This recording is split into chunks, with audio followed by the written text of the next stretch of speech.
નમસ્કાર વિદ્યાર્થી મિત્રો, રાંધર વિદ્યાલયમાં આપનું સ્વાગત છે। ચાલો આજે લોકો આપણે ધોરણ 10 વિષય વિજ્ઞાનનો પાઠ 15 આપણું પર્યાવરણ આનો અભ્યાસ કરવા જઈ રહ્યા છીએ। આમ તો કોઈ આ શબ્દથી આપણે બહુ નીચેના ધોરણથી પરિચિત છીએ। પર્યાવરણ વિષય આવતો કે આપણી આજુબાજુનું જે વાતાવરણ છે, જલાવરણ, મૃદાવરણ, વાતાવરણ, એનાથી જે જીવસૃષ્ટિમાં આપણે રહીએ છીએ, સજીવ નિર્જીવથી જે બને છે એને આપણે પર્યાવરણ કહીએ છીએ। આપણું પર્યાવરણ, આપણી આજુબાજુનું જે આવરણ છે, પર્યાવરણ, એની આપણે આમાં ચર્ચા કરવાની છે। જે આપણે નવા કોર્સના જે ફોર્મેટ છે 30% વાળો, જે આગળનો મુદ્દો છે નિવસન તંત્ર અને આહાર શૃંખલા અને આહાર ચાર, એ અત્યારે હાલ પૂરતો પરીક્ષાના હેતુ માટે આપણને લીધેલો નથી, એટલે કે આપણે એ ભણવાનું થશે નહીં। તો એના પછીનો જે મુદ્દો છે એ બીજો મુદ્દો, પાછળ પેજ ફેરવશો તો તમે જોઈ શકો છો આપણી પ્રવૃત્તિઓ પર્યાવરણને કેવી રીતે અસર પહોંચાડી શકે છે। આપણે વાત કરીએ કે આપણું પર્યાવરણ, આપણે જે આવરણમાં રહીએ છીએ એ આવરણ આપણું સ્વચ્છ હોવું જોઈએ, પણ આપણી માનવીય પ્રવૃત્તિ કે ઘણી બધી આપણે પર્યાવરણને શું કરીએ છીએ, ખલેલ પહોંચાડીએ છીએ, કોઈને કોઈ રીતે આપણે એને નુકસાન પહોંચાડીએ છીએ। પછી આપણે આધુનિકરણના કારણે, આપણી ઊંચી લાઈફસ્ટાઈલના કારણે, આપણી ઝડપી જીવન દિનચર્યાના કારણે આજે આપણે પર્યાવરણને કોઈને કોઈ રીતે નુકસાન પહોંચાડી રહ્યા છીએ, જેના કારણે પર્યાવરણ સતત શું થાય છે, દૂષિત થાય છે। અને એ પર્યાવરણ દૂષિત થવાના કારણે આપણે એનો ભોગ બનીએ છીએ, જેને આપણે ગ્લોબલ વોર્મિંગ કહીએ છીએ। આમ તો ઘણી બધી આપણી આસપાસની એવી સમસ્યાઓ છે કે જેનો સામનો આપણે કરવો પડે છે। આ સમસ્યાને આપણે વૈશ્વિક સમસ્યા તરીકે ઓળખીએ છીએ। વૈશ્વિક સમસ્યા એટલે શું? કે એવી સમસ્યા જે આપણને સીધી ઉપયોગ ન કરતી હોય, પણ ડાયરેક્ટ ઇનડાયરેક્ટ આપણા ઉપર એની શું થતી હોય, અસર થતી હોય, અને આપણે પોતે એના જવાબદાર ન હોય, પણ દરેક લોકો એના જવાબદાર હોય, તો એને આપણે વૈશ્વિક સમસ્યાઓ કહીએ છીએ। જેમ કે જંગલોનું ઘટાડો, ઔદ્યોગિકરણ, શહેરીકરણ, વાહન વ્યવહારમાં વધારો, બરાબર, આ બધું પ્રદૂષણ, જે આપણે જંતુનાશક દવાનો છંટકાવ કરીએ છીએ, કચરો આપણે ગમે ત્યાં ફેંકીએ છીએ, ઓઝોન સ્તરના ગાબડા, જેવ વૈસાણુ, કૃત્રિમ ખાતરનો ઉપયોગ, આ બધા વન જંગલોનો નાશ, આ બધા આમ તો એક વૈશ્વિક સમસ્યા, ગ્લોબલ વોર્મિંગ એટલે કે આપણે ગ્રીન હાઉસ અસર, આ બધા ગ્લોબલ વોર્મિંગ ને બધું થાય છે, જેના કારણે એને આપણે કોઈને કોઈ રીતે નુકસાન પહોંચાડે છે। હમણાં જ આપણે જોઈએ તો અત્યારે થોડા દિવસ પહેલા જ વરસાદ પડ્યો, નહીંતર હવે ચોમાસું જતું રહ્યું કહેવાય, છતાં વરસાદનો માહોલ જતો નથી। તો એ શું છે, ગ્લોબલ વોર્મિંગનું કારણ છે કે જે આપણે પર્યાવરણને શું કરીએ છીએ, સતત નુકસાન પહોંચાડીએ છીએ, તો જેની અસર આપણને ભોગવવી પડે છે। બરફનું પીગળવું, સમુદ્રની સપાટી ઊંચી આવી, આ બધી એક પ્રકારની સમસ્યાઓ છે જે આપણે પર્યાવરણને નુકસાન કરવાથી થઈ રહ્યું છે। તો અહીંયા આપણે બે મુદ્દા ભણવાના છે, ઓઝોન સ્તર વિશે અને કચરાના વ્યવસ્થાપન વિશે। નિવસન તંત્ર અને આહાર જાળ એ મુદ્દાઓ આપણે દૂર કરેલા છે પરીક્ષાના હેતુ માટે। તો એની અંદર આપણું પર્યાવરણમાં જે નિવસન તંત્ર છે એ ભૌતિક અને આ સજીવોથી બનેલું રચનાત્મક અને તંત્રને આપણે નિવસન તંત્ર કહેતા। પછી સ્થળ જોઈએ, જલ જોઈએ, આ મોટું એનું સમજાવું છું ખરું કે ભાઈ સ્થળજમાં, જમીન પરના, જલજમાં, દરિયા પરના એ જગ્યાએ લોકો જે રહેતા હોય છે નિવસન તંત્ર કહેવાય। એમાં જૈવિક ઘટકો, અજૈવિક ઘટકોનો પણ સમાવેશ થતો હોય। એનાથી આગળ લોકો આપણે ખોરાક માટે એકબીજા ઉપર આધાર રાખી આહાર શૃંખલા, જેને આપણે ખોરાક માટે એકબીજા ઉપર આધાર રાખી જાળ રચના આહાર શૃંખલા કહેવાય, જેમાં જુદા જુદા પોષક સ્તર આવે, પ્રથમ, દ્વિતીય, તૃતીય, તૃણાહારી, માંસાહારી, ઉત્પાદકો, ઉપભોગ્યો, આ બધા શબ્દોથી આપણે પરિચિત થવું જોઈએ। તો જે હાલ પૂરતો આપણે છે ને, તો જે આપણે ચર્ચા કરવાની છે કે આપણી પ્રવૃત્તિઓ પર્યાવરણને કેવી રીતે અસર પહોંચાડી શકે છે। તો જો આપણી પ્રવૃત્તિ બહુ બેફામ હોય, આપણે નુકસાન કરતા હોય, તો પર્યાવરણમાં કોઈને કોઈ ખલેલ ઉત્પન્ન થશે, વિક્ષેપણ ઉત્પન્ન થશે, અને જેના કારણે કોઈને કોઈ સામનો કરવો પડશે. તો જોયું આપણે બધા પર્યાવરણના અંતર્ભાગ સ્વરૂપે છીએ, એટલે કે પર્યાવરણની અંદર આપણે બધા રહેવાવાળા છીએ. પર્યાવરણની બહાર તો આપણે રહેતા નથી.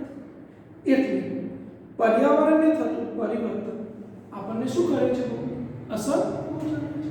આપણે એની અંદર જ રહીએ છીએ, તો જો પર્યાવરણમાં જે ફેરફાર થશે એની અસર આપણને થશે, આપણે એ ભોગવવી પડશે.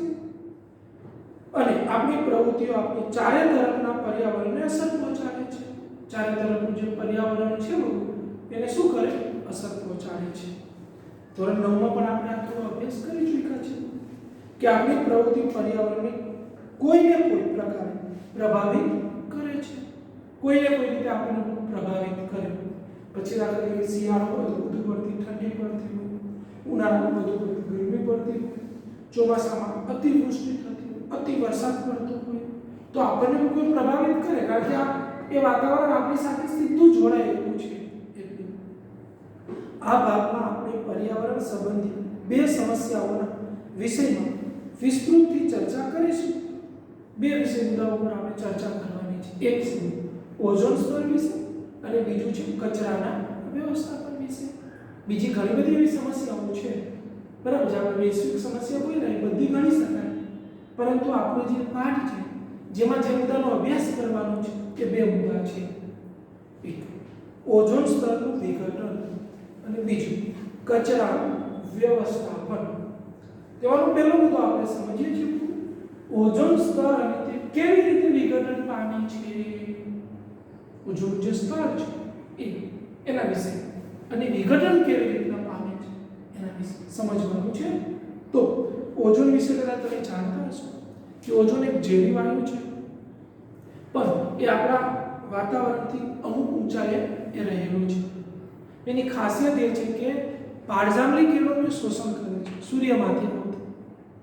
તો પારજાંબલી કિરણો આપણને શું કરે છે? આપણા માટે હાનિકારક છે. આપણી જે અમુક પ્રકારના કેન્સરો ઉત્પન્ન કરે છે.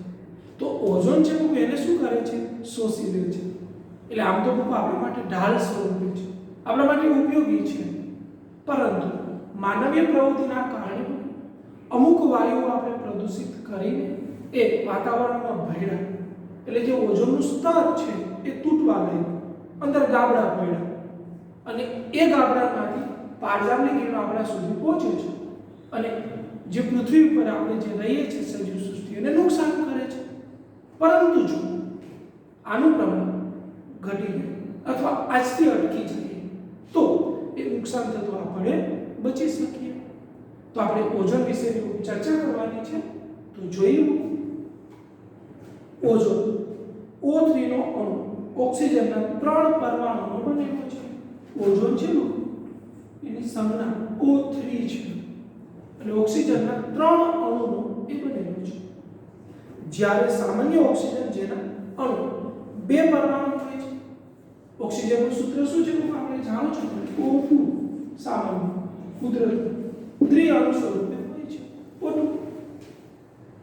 તે ઓક્સિજન બધા પ્રકારના જારક સજીવો માટે આવશ્યક છે. આ ઓક્સિજન O2 જારક સજીવો જારક અને અજારક બે પ્રકાર હોય છે. જે શ્વસન માટે ઓક્સિજનનો ઉપયોગ કરે છે એને જારક શ્વસન કહેવાય. તો આવા પ્રકારના જે સજીવ છે એને જારક સજીવ કહેવાય. તો જે પણ બધા ઓક્સિજનનો ઉપયોગ નથી કરતા એને અજારક શ્વસન કહેવાય. દાખલા તરીકે આઠો લાવવામાં જે પણ બધા સૂક્ષ્મ જીવો વપરાતા અજારક હોય. તો આ જારક સજીવો બધા કેનો ઉપયોગ કરે છે? ઓક્સિજન. ઓઝોન એક ઘાતક વિષ છે, ઝેર છે, પરંતુ વાતાવરણના ઉપરી સ્તરમાં ઓઝોન એક આવશ્યક કાર્ય સંપાદિત કરે છે. ઝેર છે, પરંતુ વાતાવરણની અમુક ઊંચાઈએ એક કાર્ય કરે છે જે સારું છે. તે સૂર્યમાંથી આવતા પારજાંબલી વિકિરણોને પારજાંબલી વિકિરણોથી પૃથ્વીને શું કરે છે? રક્ષણ કરે છે. પૃથ્વીનું રક્ષણ કરે છે. આપણે માનવીનું રક્ષણ કરે છે. આ પારજાંબલી વિકિરણ સજીવો માટે અત્યંત હાનિકારક છે. જો આ વિકિરણો આપણા સુધી પહોંચે તો આપણને મોટું નુકસાન કરી શકે છે. ઉદાહરણ તરીકે માનવ ત્વચાનું કેન્સર ઉત્પન્ન કરી શકે છે. આપણા ઉપર પડેલો તો આ ચામડીનું જે છે કેન્સર થઈ શકે છે આનું, એટલે કે બહુ હાનિકારક છે. તો વાતાવરણના ઉચ્ચ સ્તર પર પારજામની વિકિરણની અસરથી ઓક્સિજન એટલે કે O2 અણુઓથી ઓઝોન બને છે. ઉચ્ચ ઉર્જાવાળા પારજામની વિકિરણ ઓક્સિજન અણુનું વિખંડન કરી સ્વતંત્ર ઓક્સિજન પરમાણુ બનાવે છે. આ યુવી વિકિરણો છે વાતાવરણમાં ઓક્સિજનના અણુનું વિખંડન કરે છે. અણુ શબ્દ બોલ્યો, વિખંડન કરીને શું બનાવે છે? પરમાણુ. એક O બન્યા પરમાણુ. આ રીતે એનું વિખંડન કરે છે યુવી કિરણો. હવે શું કરે છે? ઓક્સિજનના સ્વતંત્ર પરમાણુ એટલે કે O પરમાણુ, ઓક્સિજનના સ્વતંત્ર પરમાણુ ઓક્સિજન અણુ સાથે સંયોજાય છે. આ પરમાણુ છે પાછું વાતાવરણમાં જે ઓક્સિજનનો અણુ હોય એની સાથે શું થાય છે? સંયોજાય છે અને પાછું O3 બની જાય છે એટલે કે ઓઝોન બની જાય છે. અને આવી રીતના સમીકરણ દર્શાવી શકાય છે. આ સંયોજકો આપણે ઓક્સિજન ઓઝોન બનવાનું રાસાયણિક પ્રક્રિયા. હવે 1980 માં વાતાવરણમાં ઓઝોનની માત્રામાં ઝડપથી ઘટાડો થઈ રહ્યો હતો, એટલે કે એના જે અણુઓ છે તૂટીને ઓછા થતા હતા. ક્લોરોફ્લોરોકાર્બન એટલે કે CFC ક્લોરોફ્લોરોકાર્બન્સ હેતુલક્ષી પૂછાઈ શકે. CFC નું પૂરું નામ ક્લોરોફ્લોરોકાર્બન્સ જેવા માનવ સંશ્લેષિત રસાયણને તેના મુખ્ય પરિબળ ગણવામાં આવે છે. તેનો ઉપયોગ રેફ્રિજરેટર અને અગ્નિશામક માટે થાય છે. આ જે વાયુ છે CFC ક્લોરોફ્લોરોકાર્બન્સ નો ઉપયોગ આપણે ઘરે ફ્રીજ હોય તો અગ્નિશામક એમાં થાય છે.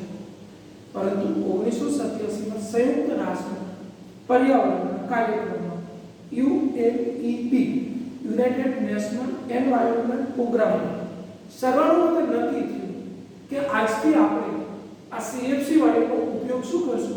બંધ કરીશું, જેથી ઓઝોન સ્તર છે એને નુકસાન થતું શું કરી શકે? અટકી શકાય. તો એ પણ પૂછાઈ શકે UNEP નું પૂરું નામ જણાવો. કઈ સાલમાં લોકો એના ઉપર રોક લગાવવામાં આવ્યો? આ પણ પૂછાઈ શકે. CFC નું ઉત્પાદન 1986 ના સ્તર પર સીમિત રાખવામાં, કે અત્યારે જે ઓઝોન આજે CFC નું ઉત્પાદન છે એટલું જ રાખવું, હવે એનાથી વધારે થવા દો નહીં. હવે રેફ્રિજરેટર બનાવતી વિશ્વની પ્રત્યેક કંપનીએ માટે CFC મુક્ત રેફ્રિજરેટર બનાવવું ફરજિયાત કરવામાં આવ્યું છે. એટલે હવે જે આપણે નવા ફ્રીજ લીધું એમાં CFC વાયુ હોતો નથી, કારણ કે એની એક જગ્યાએ રોક લગાવવામાં આવી કે પછીથી હવે આ CFC વાયુ આપણે બંધ કરીશું. તો જેના કારણે શું થાય કે વાતાવરણમાં પ્રદૂષણ ઓછું થાય. તો જે ઓઝોન સ્તર સાથે રાસાયણિક પ્રક્રિયા કરી અને એને તોડે નહીં. હકીકતમાં આ વાયુ ઉપર જાય છે તો એમાં ગાબડા પડે છે. ખાસ કરીને ઉત્તર દક્ષિણ દિશા ઉત્તર દક્ષિણ ધ્રુવમાં મોટા ગાબડા પડ્યા છે, જેના કારણે એને ઓઝોન છિદ્ર પણ કહે છે, કે જેના કારણે પારજામની કિરણો પૃથ્વી સુધી આવે છે અને એની હાનિકારક અસર આપણે શું કરવી પડે છે? ભોગવવી પડે છે. એક ક્લોરીન વાયુ પણ છે. ક્લોરીન વાયુ છે એ 1 લાખ અણુનું વિખંડન કરે છે, એટલે એ પણ લોકો બહુ નુકસાન કરતો વાયુ છે. એટલે શક્ય હોય ત્યાં સુધી આ વાયુ પર રોક લગાવી અને ઓઝોન સ્તર જે આપણું રક્ષણાત્મક સ્તર છે તેને શું કરી શકાય? બચાવી શકાય. તો આ વાત હતી પ્રદૂષણ વિશે, ઓઝોન સ્તર વિશે અને એના વિઘટન વિશે, કે જેની આપણે હાનિકારક અસર શું ભોગવવી પડશે, જેની આપણે ચર્ચા કરી.